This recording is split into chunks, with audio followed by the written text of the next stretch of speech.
Hi everyone, I'm Kat from The Yin Method, and in this pose tutorial we are going to be looking at frog pose. So it's a really big pose, it does a lot for us in our bodies. Physically, this pose will be focusing on getting into the groins, so generally a really strong opening in the groins. We're getting an outer hip stretch. Depending on where you are in the pose, you're probably going to be getting a little compression in the lower back. It can be a lot for some people, so just be really mindful of what you're feeling in your lower back here, and you don't have to hold this pose too long if it's not feeling good for you. I'm going to show you this pose from the front, and I'm also going to show you from the side. So let's get into it. From the front, first option here, you can come into a tadpole position instead of frog. So tadpole is just like child's pose, big toes touch, but instead of child's pose where our knees are about as wide as a yoga mat, we're going to take our knees as wide as we can. And when we take our knees wider here, it can actually be kind of hard to stay upright. So once you're there, you'll then just bring yourself forward onto your hands or to your elbows and find the pose there. For frog pose, we take our knees as wide as we can.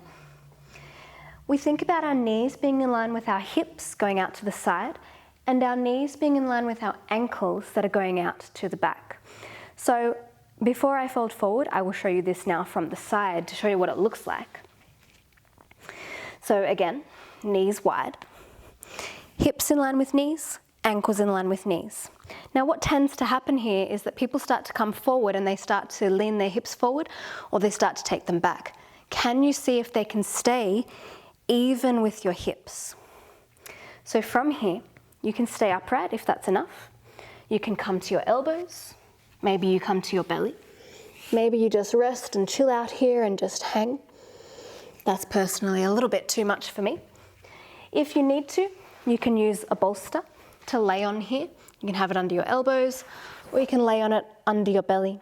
You can use that if you're in your tadpole version as well. To come out of the pose, we gently lift ourselves up.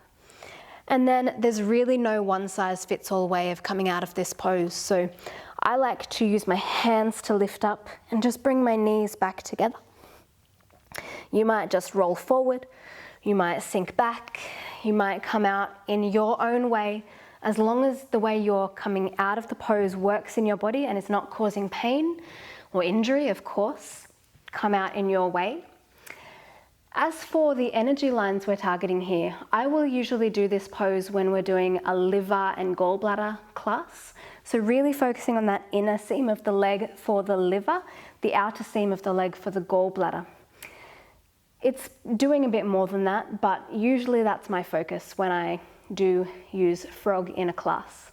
So look after yourself, make sure you rest after every yin yoga pose, and I will see you again soon. Bye.